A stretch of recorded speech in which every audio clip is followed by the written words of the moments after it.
अंजीरपुर गांव में एक चंदन नाम का नाई रहता था। उसके परिवार में उसकी पत्नी राधा और उसके दो बच्चे टिंकू और मोनू रहते थे। चंदन जितनी मेहनत करता था उसे उतने पैसे नहीं मिलते थे। वो हमेशा पैसों से परेशान रहता था कि अब वो क्या करे। एक दिन टिंकू ने उससे पूछा, क्या हुआ पापा, आप इतने परेशान क्यों हो? बेटा, हमारी दुकान इतनी नहीं चलती कि हम ठीक से गुजारा कर सके, और अब तो तुम भी बड़े हो रहे हो। तुम्हें भी आगे चल के कॉलेज पढ़ना लिखना है ताकि तुम्हारी जल्दी से अच्छी नौकरी लग जाए और तुम मोनू को पढ़ा सको और हमारी गरीबी भी दूर हो जाए। पापा, मैं सोच रहा हूँ कि शहर जाकर हेयर सलून का कोर्स कर लूँ। ये क्या होता है बेटा? पापा, जैसे गांव में आपकी नाई की दुकान है ना, वैसे ही शहर में सलून होते हैं। वहाँ तरह तरह के बाल काटे जाते हैं और तरह तरह के रंग भी लगाए जाते हैं, जिसका बहुत अच्छा पैसा मिलता है। लेकिन उसे सीखने में थोड़े ज़्यादा पैसे लगते हैं, लेकिन कमाई भी बहुत होती है। हमारे गांव में तो सिर्फ आप ही की नाई की दुकान है। अगर हम यहाँ शहर जैसा सलून खोलेंगे तो कितना चलेगा? लेकिन बेटा, इसमें कितने पैसे लगेंगे और कितना समय लगेगा? कम से कम 50,000 रुपए लगेंगे पापा, और 6 महीने का समय लगेगा। लेकिन इतने पैसे तो हमारे पास नहीं है। तभी राधा कहती है, सुनिए जी, आप मेरे गहने बेच दीजिए और टिंकू को शहर कोर्स करने के लिए भेज दीजिए। ये गहने तो हम कभी भी बाद में बनवा सकते हैं ना, लेकिन ये मौका बार बार नहीं आए। ठीक है राधा। चंदन राधा के गहने बेचकर टिंकू को शहर भेज देता है। अब समय निकलता जाता है और चंदन की नाई की दुकान कभी चलती तो कभी नहीं चलती। बस वो लोग रोज का गुजारा ही कर पा रहे थे।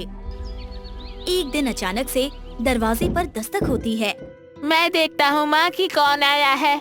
जैसे ही मोनू दरवाजा खोलता है, देखकर चौंक जाता है और जोर से चिल्लाता है, पापा, भैया आ गए, मम्मी, भैया आ गए।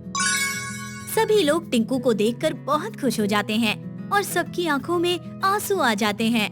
बेटा, आ गया तू? हाँ पापा, और मैं बहुत अच्छा काम सीख कर आया हूँ। चंदन और राधा टिंकू के मुंह से ऐसा सुनकर बहुत खुश होते हैं और सब लोग बहुत सारी बातें करते हैं। अगले दिन चंदन दुकान पर जाने के लिए तैयार होता है और राधा से पूछता है, टिंकू कहाँ पर है? दिखाई नहीं दे रहा। पता नहीं, यहीं तो रहा, कहाँ चली गया। आएगा तो दुकान पर भेज दूंगी, ठीक है? अच्छा, आप जाइए। ठीक है। इतना कहकर चंदन दुकान की तरफ निकल जाता है। जैसे ही चंदन दुकान पर पहुंचता है, वो नजारा देखकर दंग रह जाता है। दुकान ऐसी लग रही होती है जैसे किसी शहर की दुकान हो। ये सब किसने किया? इतने में टिंकू सामने आता है तो चंदन समझ जाता है। ये सब तुमने किया है? हाँ पापा। लेकिन बेटा, इन सब में भी तो पैसे खर्च हुए होंगे ना, क्या जरूरत थी इसकी? कोई बात नहीं पापा, हम सब कमा लेंगे, आप बस देखते जाइए। चंदन कुछ नहीं कहता।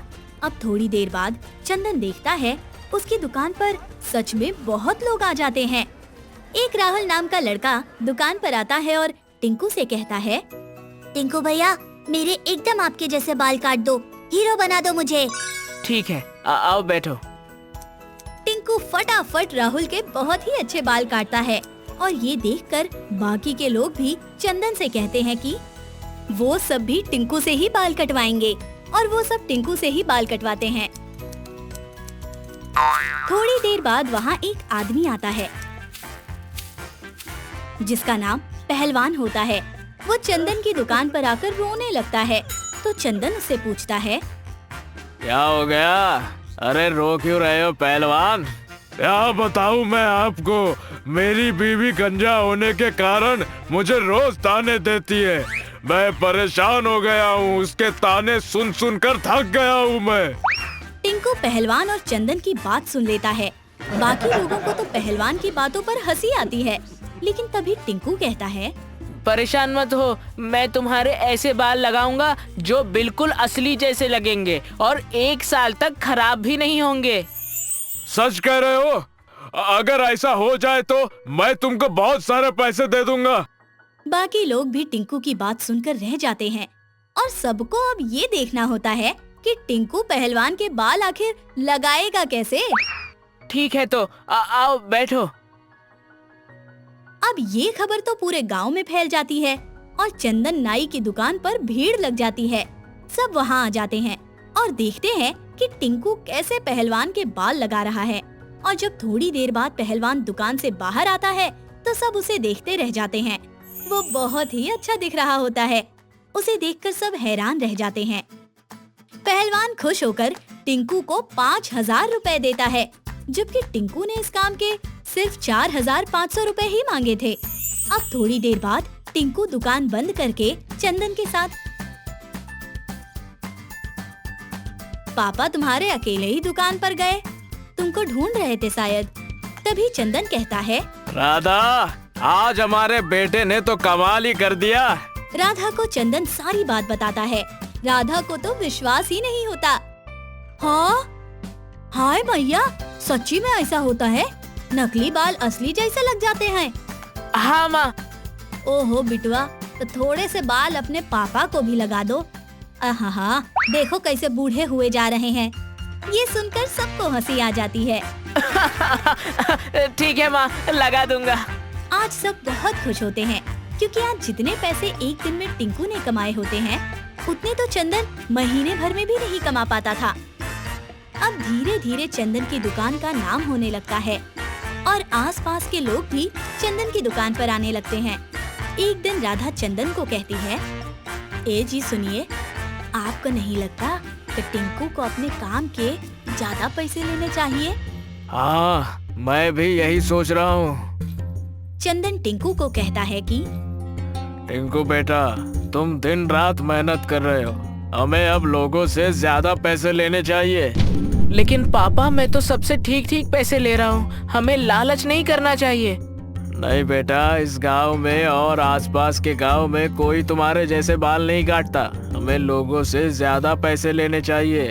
टिंकू भी चंदन की बातों में आ जाता है और ज्यादा पैसे लेने लगता है। कुछ दिन तो लोग पैसे ज्यादा देते हैं, लेकिन चंदन का लालच कम नहीं होता। वो हर एक महीने बाद काम के पैसे बढ़ा देता है और एक दिन, अरे टिंकू, तुम तो बहुत ही ज्यादा पैसे लेने लगे हो अपने काम के। पहलवान, तुम जैसे अमीर लोगों को पैसों की क्या कमी। बात अमीरी गरीबी की नहीं है चंदन, बात लालच वाली है। ज्यादा लालच मत करो, वरना एक दिन खाली बैठना पड़ेगा। पहलवान चला जाता है और कुछ समय ऐसे ही निकलता जाता है, लेकिन चंदन नहीं मानता, क्योंकि अब तो चंदन के घर में भरपूर पैसा आता जाता है और पैसा आता ही जाता है। एक दिन राहुल चंदन की दुकान पर आता है। राहुल, तुम्हारे बाल किसने काटे? टिंकू भैया, गांव के बाहर एक आपसे भी अच्छा नाई आया है और उसकी दुकान आपसे भी ज्यादा बड़ी है और उसकी दुकान पर तो बहुत सारे नाई हैं। चंदन के पैरों तले जमीन खिसक जाती है और वो सोच में पड़ जाता है। इतने में पहलवान वहाँ आता है। ले लो चंदन, मिठाई खाओ। मिठाई किस बात की? मैंने नाई की दुकान खोली है, क्या कहते हैं शहर में, सलून खोला है, उसी की मिठाई है। ये क्या किया पहलवान, तुमने तो हमारे पेट पर लात मार दी है। मैंने कुछ नहीं किया, मुझे कोई व्यापार करना था, मेरे पास पैसे थे, मैंने किया। मैंने तो तुमको पहले ही लालच करने से मना किया था, लेकिन तुमने माना नहीं। अब तो मैं लोगों को ज्यादा से ज्यादा पैसे लिए बिना बाल काट रहा हूँ और उनका अच्छा काम भी करके दे रहा हूँ। तुमने कहा था ना, अमीर हूँ, मुझे क्या फर्क पड़ता है, लेकिन तुम तो बेचारे गरीबों से भी ज्यादा पैसे ले रहे थे। इतना कहकर पहलवान वहाँ से चला जाता है और चंदन अपना सिर पीट कर रह जाता है। मुझे माफ कर दे बेटा, तूने मुझे पहले ही कहा था, हमें लालच नहीं करना चाहिए। टिंकू चंदन को शांत करवाता है और पहलवान से बात करता है। पहलवान, क्या हम ये सलून पार्टनर बनकर चला सकते हैं? पहलवान पहले तो मना कर देता है, लेकिन उसे टिंकू पर दया आ जाती है और वो फिर मान जाता है। तो दोस्तों, इसकी शिक्षा यही है कि ज्यादा लालच करके व्यक्ति खुद का ही नुकसान कर बैठता है। वो कहते हैं ना, लालच बुरी बला है,